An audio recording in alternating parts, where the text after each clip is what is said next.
मायावती जी से कोई चर्चाएं नहीं होती? नहीं नहीं, हमारा कोई संपर्क नहीं है। 4 राज्यों में विधानसभा का चुनाव होना है, 4-5 राज्यों, तो उनमें से हमारी मध्य प्रदेश में तैयारी है।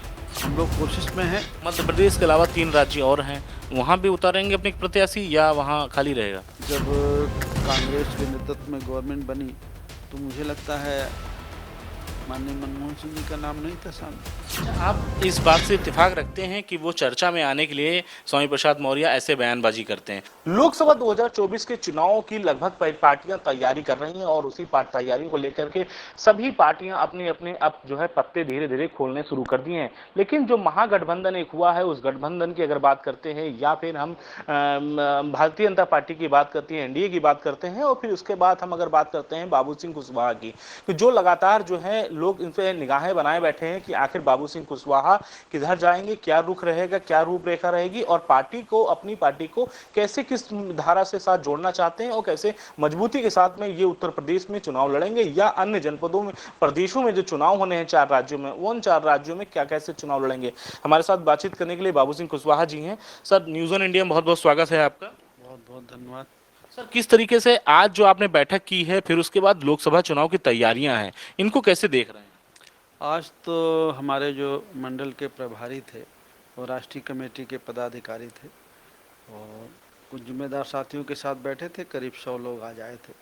बाकी इसके पहले हम लोगों ने 15 को प्रदेश की कमेटी की बैठक की थी और पदाधिकारी भी आए थे, जिम्मेदार साथी भी आए थे और भागीदारी परिवर्तन मोर्चा के भी साथी आए थे।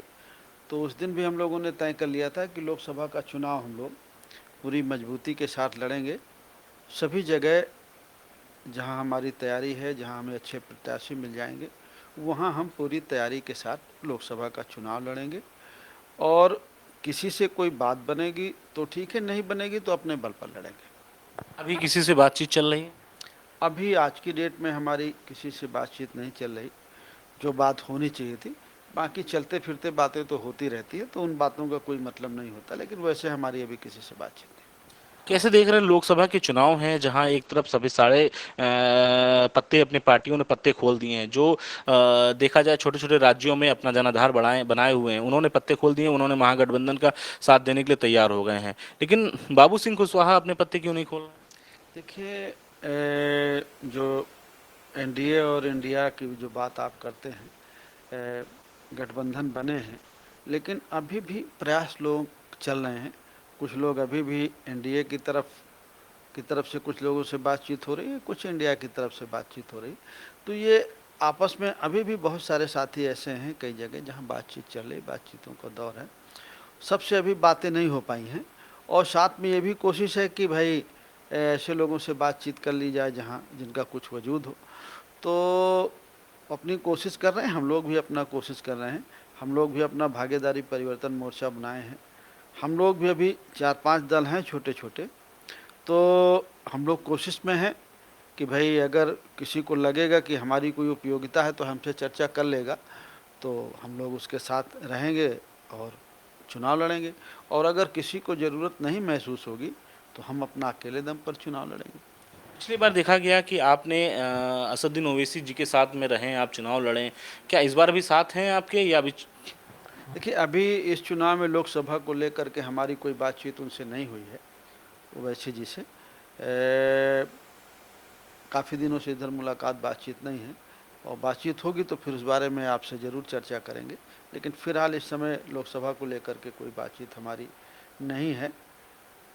अगर आगे बात होगी तो फिर चर्चा करेंगे। लेकिन लोकसभा का चुनाव और जो आप अभी चर्चा किए थे शुरुआत में, जो 4 राज्यों में विधानसभा का चुनाव होना है, 4-5 राज्यों, तो उनमें से हमारी मध्य प्रदेश में तैयारी है, पूरी तैयारी। मध्य प्रदेश, जो उत्तर प्रदेश के बॉर्डर ज़िले हैं, आगरा से लगा हुआ, इटावा से लगा हुआ, भिंड, मुरैना, ग्वालियर, दतिया, शिवपुरी, शिवपुर, अशोकनगर, निवाड़ी, टीकमगढ़, सागर, छतरपुर, दमोह, विदिशा, सतना, रीवा, पन्ना, सीधी और सिंगरौली। और थोड़ा सा हमारा भोपाल ज़िले में काम है, थोड़ा सा इंदौर में काम है, थोड़ा सा जबलपुर में। 20-21 जिलों में मध्य प्रदेश में हमारा काम है। तो वहाँ हम पूरे प्रत्याशी अपने लड़ाएंगे। पिछली बार हम लोगों ने 60 प्रत्याशी खड़े किए थे, उनमें से कुछ के पर्चे खारिज हो गए, 42 कैंडिडेट हमारे चुनाव लड़े। वोट बहुत अच्छा नहीं मिला, लेकिन चुनाव लड़े और हम लोगों ने पार्टी की बात को वहाँ शुरुआत की। इस बार हम जो ये ज़िले मैंने बताए सभी सीटों पे चुनाव लड़ेंगे। वहाँ भी किसी से अगर बात बन जाएगी तो ठीक है, और नहीं बन जाएगी तो कोई हम बहुत उतावले भी नहीं हैं। हमारी शुरुआत है, हम अपना काम कर रहे हैं। अगर किसी से बात बनेगी तो मिल कर के लड़ेंगे, और नहीं तो हम अपनी तैयारी कर रहे हैं, अपने बल पर चुनाव लड़ेंगे। मध्य प्रदेश के अलावा 3 राज्य और हैं, वहाँ भी उतारेंगे अपने प्रत्याशी या वहाँ खाली रहेगा? छत्तीसगढ़ में और राजस्थान में हमारा थोड़ा सा काम है। बहुत अच्छी तैयारी हमारी नहीं है। कुछ साथियों ने कहा है कि कुछ सीटें लड़ेंगे, लेकिन मैं भी नहीं जा पाया हूँ, तो बहुत अच्छी तैयारी नहीं है। छोटा संगठन है, वहाँ कुछ थोड़ी बहुत लोग काम कर रहे हैं, लेकिन अगर कुछ लोग लड़ना चाहेंगे तो लड़ा देंगे, हम लोग अथॉरिटी लेटर दे देंगे।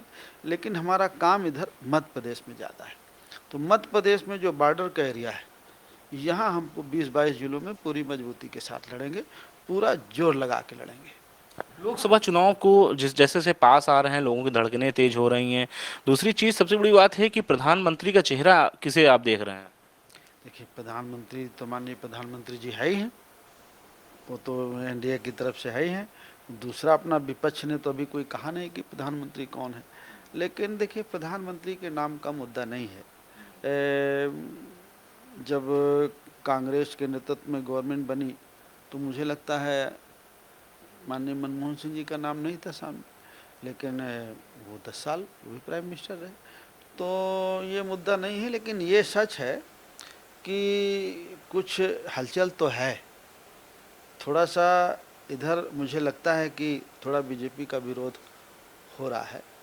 अब कितना होगा, कांग्रेस अलायंस कितना सफल होगा, या और जो लोग हैं अभी उत्तर प्रदेश में भी हैं, कई दल हैं, बड़े दल हैं जो नहीं शामिल हैं कहीं, तो हम लोग नहीं शामिल हैं, बीएसपी नहीं शामिल है, कहीं शामिल नहीं है अभी। कुछ दिन पहले ओम प्रकाश राजभर जी का एक बयान आया था, मायावती को वो जो है प्रधानमंत्री बना रहे थे। वो कह रहे होंगे, उसमें हमें नहीं कुछ कहना है, लेकिन मैं ये उत्तर प्रदेश की बात बताई कि अभी लोकसभा को चुनाव को लेकर के अभी उत्तर प्रदेश में भी बहुत गठबंधन कोई क्लियर नहीं है, और जब तक पूरा कायदे से नहीं बनेगा तो विपक्ष के साथियों को भी बहुत मुश्किल पड़ेगी। अभी जब से आपने बसपा छोड़ा है उसके बाद से क्या वहाँ बसपा से कोई बातचीत होती है कि बिल्कुल खत्म हो चुकी है? नहीं, बसपा मैंने छोड़ी नहीं थी, बसपा ने मुझे निकाला था, तो मेरी कोई बातचीत नहीं है, मेरी कोई ऐसी चर्चा नहीं है। कोई मायावती से कोई चर्चा नहीं होती? नहीं, हमारा कोई संपर्क नहीं है, उस तरह की कोई बातचीत। अगर पार्टी में बुलाती हैं आपको फिर से एक बार कि हमारी पार्टी का जनाधार हो जाए या आगे बढ़े, आप लोग उसमें आ जाइए, तो क्या बाबू सिंह कुशवाहा जाएंगे? नहीं, ये बात की है, अभी इसमें कोई बात क्या करें, और कोई बात बताइए तो करते हैं। अच्छा, आज जो है बसपा सुप्रीमो मायावती ने एक ट्वीट किया है जिसमें साफ तौर पे स्वामी प्रसाद मौर्य को उन्होंने हाथों लिया है, उन्होंने निशाना साधा भी है। उन्होंने कहा है कि जिस तरीके से वो धर्म और निरपेक्ष की भावना की बात करते हैं, और लगातार इन्होंने कई मंदिरों में ये कहा है कि अगर उसको खोला जाएगा तो वहाँ पे बौद्ध धर्म के लोगों का जो आस्था थी वो मिलेगी। देखिए, मौर्य जी ने कुछ कहा क्या, स्टेटमेंट दिया क्या? क्या स्टेटमेंट दिया मौर्य जी ने? देखिए, मौर्य जी का साफ तौर पे यही कहना था कि जिस तरीके से मंदिरों को, मस्जिदों को खोदा जा रहा है, तो वहाँ कहीं ना कहीं बौद्ध धर्म की अगर बात करते हैं तो वहाँ बौद्ध धर्म का जरूर स्थापना हुई मिलती है। देखिए, मौर्य जी हमारे भाई हैं, हमारे बड़े भाई हैं, वो बहुत जागरूक हैं, चर्चा में रहना चाहिए। देखिए, राजनीति में कहते हैं चर्चा पर्चा खर्चा। अगर आदमी चर्चा में नहीं रहता है तो उसको लोग भूल जाते हैं। तो चर्चा में रहने के लिए सब कह रहे हैं। वो इतने जागरूक हैं कि वो चर्चा में बने रहते हैं। देखिए, एक दिन पहले कुछ दिन पहले उन्होंने एक चौपाई सुनाई थी, आप लोगों ने कितने दिन चलाया उसको? पूरा देश का, कुछ विदेशों का खूब महीने 2 महीने चले। वो थोड़ा ठंडा पड़ रहा था मामला, फिर एक चर्चा चालू हो जाएगी। बाकी जो उन्होंने कहा, तो देखिए उसका ऐतिहासिक आधार क्या है, लेकिन हमारे देश में बहुत सारी ये घटनाएं हुई हैं जिसका जब शासन रहता है, जब हमारा देश 1-2,500 साल पहले भगवान बुद्ध हुए, भगवान बुद्ध के विचारों को मानने वाले लोग हुए, पूरा देश बौद्ध में था, भगवान बुद्ध को मानता था।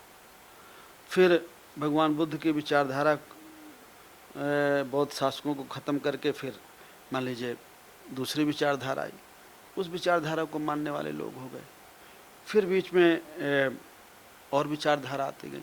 तो जिस विचारधारा के लोग आते गए उनको उनके पूजा स्थल होते गए, उनका सब होता गया। अच्छा, आप इस बात से इत्तेफाक रखते हैं कि वो चर्चा में आने के लिए स्वामी प्रसाद मौर्य ऐसे बयानबाजी करते हैं, तो क्या किसी धर्म के साथ खेलना, किसी के मजहब के साथ खेलना, ये हो सकता है इस तरीके से? देखिए, वो बहुत जागरूक हैं। अब आप उनकी इस जागरूकता को देखिए कि आज जो वो बोलते हैं, वो बीजेपी में भी रहे 5 साल, कितना बढ़िया अच्छे से बीजेपी में रहे, और बीजेपी का बन के समाजवादी पार्टी को क्या क्या बोलते थे। आपको ध्यान है वो क्या बोलते थे, किसकी पार्टी है, कैसी पार्टी है। तो वो जागरूक हैं, वो जहाँ जाते हैं वहीं का हो जाते हैं, वो विचारधारा को वो ले लेते हैं। तो ये पार्टी कहती है, समाजवादी पार्टी बोलती है कि आप ऐसा बोल दीजिए? नहीं, अब ये मैं नहीं कह सकता कि उनकी पार्टी कहती है कि नहीं कहती है, लेकिन वो बोलते हैं तो बोलने से आपको लगता है या विरोधी को लगता है कि इससे उनका कुछ नुकसान है, लेकिन उनका कुछ नुकसान नहीं है। उनका उससे फ़ायदा है। जितना आप टीवी में दिखाते हैं, जितना आप विरोध करते हैं, तो जाता तो है पश्चिम में किसी तरह से जाता तो है, उनका नाम लोगों के बीच में पहुंचता तो है। बहुत सारे लोग उनके विचारों को सहमत होंगे, बहुत सारे लोग भी उनके विचारों से असहमत होंगे। तो दोनों तरह में जब चर्चा होती है तो जैसे भगवान बुद्ध की विचारधाराओं को मानने वाले लोग हैं, तो जब उस पर चर्चा आती है तो बहुत सारे साथी उस विचारधारा से सहमत हो जाते हैं। जो जहाँ पर वो कटाक्ष कर रहे हैं, कुछ साथियों को बुरा लगता है। तो प्लस माइनस में जब बात जाती है तो अंततः उनको प्लस होता है, उनकी चर्चा हो जाती है जिसकी उन्हें ज़रूरत है। भाई आदमी को चर्चा में बने रहना चाहिए ना, तो चर्चा में बने हैं कि नहीं बने, आप उनसे पूछ रहे हैं कि नहीं पूछ रहे हैं उनके बारे में। मायावती तो उन पे बिल्कुल नाराज दिखी आज मुझे, और जो उन्होंने ट्वीट किया वो भी साफ तौर पे कहा है कि कोई भी जात धर्म इनके बहकावे में ना आए। नहीं, वो मायावती जी ने क्या कहा है ठीक है, मैं उस पर क्या कमेंट करूं, लेकिन सब अपना चर्चा में बने रहने के लिए सारे लोग इस तरह की बातें कहते हैं। हम ना भी कहें तो बन सकती है बात, कहें तो और चर्चा का विषय बनाते हैं, और ना कहें तो भी उसको हम रह सकते हैं, बात ख़त्म हो सकती है। मेरी समझ से लगता है कि जब हम उस बात को तूल दे देते हैं तो उसकी ज़्यादा चर्चा हो जाती है, और अगर हम उस बात की चर्चा ना करें तो वो बात ख़त्म हो जाती है। यानी कि अब लोकसभा चुनाव की तैयारी हो रही, इस वजह से शायद चर्चा कर रहे हैं, लगातार नए नए बयान दे रहे हैं, चाहे रामचरितमानस को लेकर के हो या बौद्ध धर्म को लेकर के हो, हर तरह से बयानबाजी कर रहे हैं, सिर्फ ये चुनाव के दिखावे हैं। नहीं, चुनाव के मद्देनज़र बोल रहे हैं, ये बात तो वही बता पाएंगे, लेकिन यह है कि बहुत सारी चीज़ें हैं कि जब आप उनको देखेंगे समझेंगे तो उस बारे में जानकारी कर पाएंगे। तो मैं उसमें ज़्यादा नहीं कहना चाहता हूँ, वो हमसे बड़े हैं, ना कहे होंगे, सोच समझ के कहे होंगे, लेकिन हमारे अपने ऐसे विचार हैं कि वर्तमान में जो देश के हालत है, महंगाई है, थोड़ा माहौल ऐसा है कि डराने वाला है। तो अब जैसे मैं अपनी घटना बताऊं आपको, जो ब्लैकमेलिंग है वो इस दर्जे की है कि 2 दिन पहले भारत समाचार ने कहा कि भाई मेरे खिलाफ वारंट है। भाई हमने कहा भाई बता दो कहाँ वारंट है, मैंने शायद जानकारी हो। तो कोई मई में वारंट था, उसका उन्होंने अभी निकाला, पहले भी निकाला, अभी भी निकाला, अमर उजाला ने लिखा। तो अमर उजाला 10 वारंट जारी हुआ था क्या? हुआ था, ख़त्म हो गई बात। अच्छा, हाँ, पुरानी बात तो ये तो वारंट है, जब मुकदमे हैं तो वारंट तो अदालत में पेशी हो तो जारी रहेगी। अब 2 महीने 3 महीने की बात को आप रोज़ लिखेंगे, पहले भी लिखा, फिर से लिखेंगे नए, और आप कहेंगे कि हम फरार हैं, भागे हुए हैं, तो ये तो एक बड़ी घटना है ना। अमर उजाला 10-12 साल से जब से हमारे साथ ऐसी घटना हुई, तो अमर उजाला लगातार हमारे खिलाफ निकालता रहता है। कोई नहीं, उससे हम नहीं बात करेंगे, उस बिंदु पर चर्चा नहीं करेंगे। लेकिन सर, लोकसभा चुनाव की तैयारी में बाबू सिंह कुशवाहा किस तरीके से लगे हुए हैं और कितनी सीटों पे उत्तर प्रदेश में भी चुनाव लड़ाएंगे? देखिए, लोकसभा में हम जो पश्चिम की 2-3 सीटें हैं, हम वहाँ थोड़ा कमज़ोर हैं। बाकी 80 में 3-4 सीटें हम छोड़ दें तो बाकी सीटों में हमारा थोड़ा कम ज़्यादा काम है और हमारी कोशिश होगी कि हम सभी जगह चुनाव लड़ें। एक चीज़ और हम जानना चाहते हैं, मैं शायद भूल चुका हूँगा उस बात को, कि जब बसपा से आप सबसे करीबी हुआ करते थे 2007 में, अगर मायावती के साथ जब आप थे और नसीमुद्दीन सिद्दीकी और एक दो मंत्री और हुआ करते थे जो बड़े करीबी हुआ करते थे, ऐसा क्या हुआ था कि आप लोग बिल्कुल अलग हो गए? देखिए वो घटना अगर आप उसके घटना पे अलग से एक आध दिन में हम लोग बैठ लेते हैं तो उस घटना को बताने में आपको आधा घंटा का समय लगेगा आपके चैनल को। तो मैं आपको शॉर्ट में थोड़ा बता दीजिए, दर्शक भी जानना चाहेंगे। विस्तृत जानकारी दर्शक जानते हैं। ये घटनाएं इतनी बार मैं बोल चुका हूँ, इतनी बार आई हैं कि अगर आप 2-3 दिन में बैठें तो इसकी चर्चा करें। एक सूचना मैं ज़रूर मैं दे रहा हूँ आपको कि हम लोग 2 और 3 सितंबर को अगले महीने ग्वालियर में हम लोग पार्टी का, जन अधिकार पार्टी का राष्ट्रीय अधिवेशन है। तो हम लोग विधिवत पूरी तैयारी के साथ ग्वालियर में 2 और 3 सितंबर को राष्ट्रीय अधिवेशन करेंगे। हमारे प्रदेश, उत्तर प्रदेश के, मध्य प्रदेश के तो साथी आएंगे ही। हमारा महाराष्ट्र में भी थोड़ा संगठन है, थोड़ा बिहार में है, थोड़ा राजस्थान में है, थोड़ा छत्तीसगढ़ में। जहाँ जहाँ हमारा 4-5 प्रदेशों में संगठन है, सब जगह के प्रतिनिधि भाग लेंगे और हम लोगों का चुनाव भी होता है उस दिन संगठन का। तो 2 और 3 सितंबर को हम चाहेंगे कि आप भी चलिए यूपी से, तो हमारे साथ रूखा सूखा खाइए और 2 दिन हमारे साथ रहिए। दूसरी बात होगी, चलना होगा तो मैं चलूंगा, जरूर चलूंगा। लेकिन सर, जिस तरीके से उत्तर प्रदेश की हम चुनावों की, या हम अभी निकाय चुनाव बीते हुए थे, निकाय चुनाव में आपने नहीं अपने प्रत्याशी खड़े किए थे और विधानसभा का चुनाव आपने लड़ा था, मजबूती के साथ में लड़ा था, ओवैसी जी के साथ में लड़ा था। उस रिजल्ट से तुलना अगर करेंगे तो आप अभी मजबूत अपने आप को देख रहे हैं? हम नगर पालिका का भी चुनाव लड़े हैं, कहीं कहीं लड़े हैं। तो विधानसभा का चुनाव हम लड़े ही हैं। विधानसभा में हमें कुछ सीटों में तो बहुत अच्छा वोट मिला, लेकिन ये नहीं कह सकते हैं कि हमको संतोषजनक वोट मिला। बहुत सारी सीटों में, ज़्यादा सीटों में हमको कम वोट मिला। और हम ही क्या, बहुत सारी पार्टियां सिमट गईं। समाजवादी पार्टी जो गवर्नमेंट बनाने के लिए कह रही थी, वो बेचारी 120-130 में सिमट गई। बीएसपी भी कहती थी, उसकी एक सीट आई, वो उनका एमएलए अपने दम पर जीता। कांग्रेस तो बहुत सारे लोग सिमट गए। तो विधानसभा के चुनाव से हम, ऐसा तो नहीं है कि बहुत संतुष्ट हैं, लेकिन हम ये भी देखते हैं कि हम जिन लोगों को राजनीति में ला रहे हैं वो राजनीति नहीं जानते, नामांकन कराना नहीं जानते, पेपर वर्क करना नहीं जानते। तो हमारी ये भी कोशिश है कि आप नामांकन कराना सीखिए, चुनाव में लड़ना सीखिए, अपने साथियों से कहते हैं बस्ता लगाना सीखिए, प्रचार करना सीखिए। तो हम ऐसे लोग हैं जो नहीं किए हैं राजनीति, हम उन लोगों के बीच में हैं और उनको हम सिखाने की कोशिश कर रहे हैं कि सब लोग मिल करके इस देश की राजनीति में हमारी भी भागीदारी हो। इसी से मेरा एक प्रश्न और मेरे दिमाग में भी आया कि अभी कुछ दिन पहले, 2-3 दिन पहले, शिवपाल जी के ओएसडी साहब थे, वो निकल रहे थे, उनकी गाड़ी पुलिस ने रोक लिया था। लेकिन अब देखिए, पुराना नेता फिर से जाग के बाहर आता है और उसके बाद वो थाने पहुंच जाते हैं शिवपाल जी अपने पुराने रूप में। कार्यकर्ता बड़े उग्र हो जाते हैं वहीं पे। हाँ, तो वो अगर उनका कार्यकर्ता गलत फंसाया जा रहा है तो जाना ही चाहिए, नेता को तो जाना ही चाहिए।